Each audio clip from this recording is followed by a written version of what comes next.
अस्सलाम वालेकुम जी फ्रेंड्स। आज का जो हमारा टॉपिक है वो है बाइनोमियल प्रोबेबिलिटी डिस्ट्रीब्यूशन। ओके, तो आइए स्टार्ट करते हैं। बिस्मिल्लाहिर्रहमानिर्रहीम, सल्लल्लाहु अला मुहम्मद सल्लल्लाहु अलैहि वसल्लम। सबसे पहले देखें कि binomial distribution is a common probability distribution that models the probability one of two outcomes under a given number of parameters. यानी कि एक हमारे पास एक केस होता है, एक सिचुएशन होती है, एक हमारे पास वर्क होता है, उसमें हमारे पास दो आउटकम्स होते हैं। ओके, मिसाल के तौर पर हमारे पास कोई कॉइन है, सिक्का है, उसकी एक तरफ साइड पर हेड होता है और दूसरी साइड पर टेल होता है। जब उसको हम टॉस करते हैं तो या तो हेड आएगा या टेल आएगी। ओके, तो बाइनोमियल डिस्ट्रीब्यूशन क्या करती है कि binomial distribution is a common probability distribution that models, ये मॉडल्स करती है किसको, प्रोबेबिलिटी किस चीज़ को, वन की। यानी कि दो रिजल्ट्स आते हैं, दो आउटकम्स होते हैं, एक टेल होता है, एक होता है हेड। तो किसी भी सपोज करते हैं हमने एक टॉस, दो कॉइन है उनको दो टॉस किया, तो हम चाहते हैं कि हेड आए।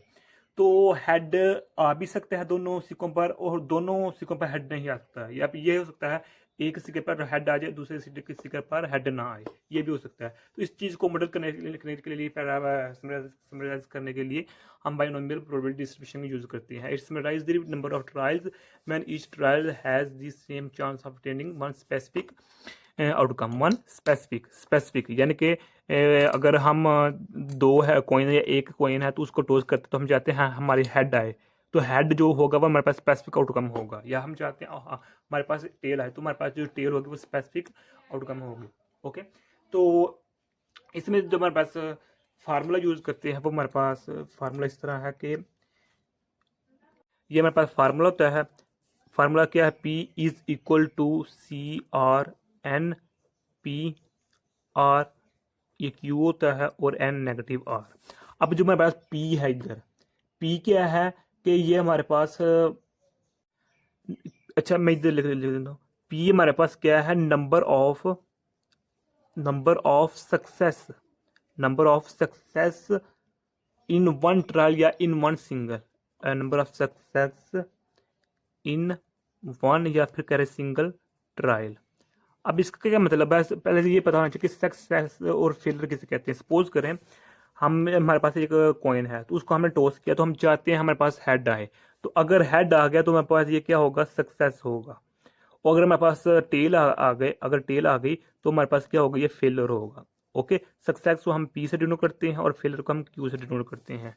ओके, पी का पता लग गया, अब क्यू का भी पता लग गया।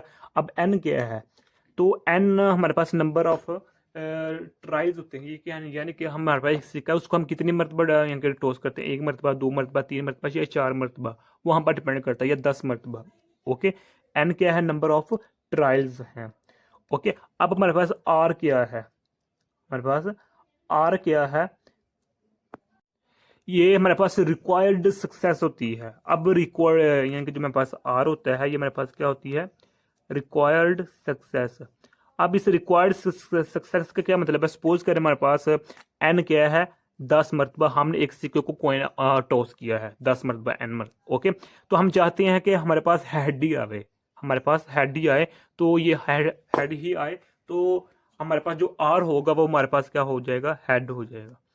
यानी कि 10 मरतबा टॉस किया तो हमारे पास जो आर की वैल्यू होगी वो भी 10 ही होगी। ओके, तो ये हो गया बात। अब हमारे पास एक ये चीज है, ये हमारे पास एन सी आर एन, इसको हम इस तरह भी लिख सकते हैं, एन आर। ओके, अब इसको हम कहते हैं कम्बिनेशन, नंबर ऑफ कम्बिनेशन कहते हैं इसको। ओके, हो गया। तो अब इस यहाँ याद रखिएगा, आर की जगह हम एक्स भी लिख सकते हैं। डन हो गया। अब ये मेरे पास फार्मूला है, तो अब हम इसको एग्जांपल के जरिए समझने की कोशिश करते हैं। तो सपोज करते हैं हमारे पास एक कॉइन है, एक हमारे पास कॉइन है, उसकी एक साइड पर हेड, एक पर टेल है, उसको हमने 12 मरतबा, कितना, 12 टाइम्स, 12 टाइम 12 मरतबा उसको टॉस किया। तो हम चाहते हैं कि हमारे पास जो 6 टाइम्स ना हमारे पास हेड आए, तो ये जो 6 होगा ये मेरे पास आर होगा, जो 12 होगा मेरे पास क्या होगा, एन होगा। यानी कि एन हमारे पास क्या होगा, 12 होगा, आर क्या होगा, 6 होगा, पी क्या होगा, 1/2 होगा, और क्यू क्या होगा, 1/2 होगा। पी का क्या मतलब है, यानी कि इधर मैंने बताया कि नंबर ऑफ सक्सेस, यानी कि हम हेड में करना चाहे, जब हमने सिक्कों को कॉइन को टॉस किया तो या हेड आएगा या टेल आएगा, एक ही चीज़ आएगी ना। तो हम क्या देखना चाह रहे हैं, हेड, तो हेड एक ही आता है एक दफ़ा में, तो हेड ऊपर लिख दिया। और ये क्या होता है, ये यानी कि प्रोबेबिलिटी, यानी कि सिक्के में हेड होता है टेल होता है, ये दो आउटकम नीचे जाते हैं। यानी कि जो हमारे पास प्रोबेबिलिटी किसकी को होती है, number required number of events over total number of events. Total number events एक सिक्के में दो होते हैं, तो हमारे पास रिक्वायर्ड क्या है, 1 है, तो वह हेड ऊपर आ जाएगा, यानी कि एक आ जाएगा। सिमिलर हमारे पास क्यू हो जाएगा। ओके, यानी कि हमने एक सिक्कों को टॉस किया तो हम चाहते हैं हेड आए, एक हेड आ गया तो उसके लिए हमने पी इक्वल 1/2 लिख दिया। तो बाकी कितने आउटकम बच गए, एक ही आउटकम बच गया, वो आउटकम क्या है, टेल है, तो उसको टेल को हम क्यू से डिनोट कर देंगे, 1/2 हो जाएगा। ओके हो गया।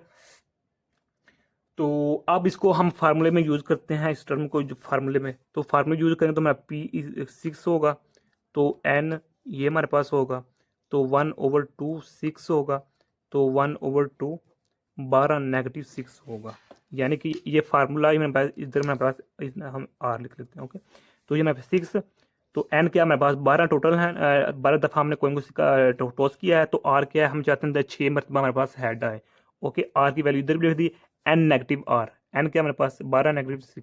तो जब इसको हम सॉल्व करेंगे, अल्लाह बरकत आप लोगों का, तो इसका जो आंसर आएगा, वो हमारे पास आएगा 924। अब ये कैसे आया, ये हम आप लोगों को आना चाहिए।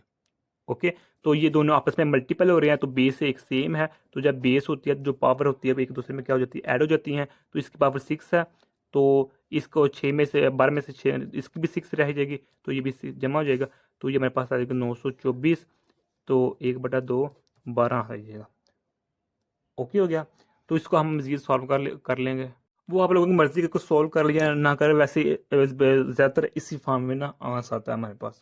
ओके, तो ये जो टर्म है ये आप लोगों को आनी चाहिए, कि मैं हिंट दे देता हूँ ये टर्म कैसे होती है, कि ये ऊपर 12 है, तो 12 11 10 9 8 7 6, ओके 5 4 3 2 1 ये होगा। तो नीचे क्या है हमारे पास 6 है, तो हमारे पास ये क्या होगा, 6 × 6 इस तरह होगा। यानी कि जो हमारे पास फार्मूला होता है वो हमारे पास क्या होता है, N A R N negative R, ये हमारे पास होता है फार्मूला। इस फार्मूले को मद्देनजर रखकर तो हमने ये लिखा हुआ है, तो ये बात इससे कैंसिल हो जाएगा, तो इसको हम सॉल्व कर लेंगे, यानी कि इसको भी हम इस तरह लिख देंगे, तो ऊपर से ये कर लेंगे हल, इसको सोल्व करेंगे तो मेरे पास आंसर आ जाएगा। ओके, तो इसके अलावा मेरे पास एक ये एग्जांपल है, ये भी बिल्कुल इसी तरह की एग्जांपल है, लेकिन इसको मैंने ना अपने हाथों से यानी कि इजी फॉर्म में लिखा हुआ है ताकि आप लिख सकें। ओके हो गया। तो ये आज का मेरे तरफ से टॉपिक था, मैं उम्मीद करता हूँ आप लोगों को इस वीडियो की समझ आ गई होगी। यहाँ घबराइएगा मत, क्या है कि ये जो नंबर है फार्मूला वही यूज़ किया हुआ है, ये देखें फार्मूला मेरे पास यही है। ओके, आप एक दफ़े इसको रीड कर लीजिएगा तो आपको समझ आ जाएगी। तो मैं उम्मीद करता हूँ आप लोगों को इस वीडियो की समझ आ गई। अपनी दुआ में याद रखिएगा। अस्सलामु अलैकुम वरहमतुल्लाहि वबरकातुहू।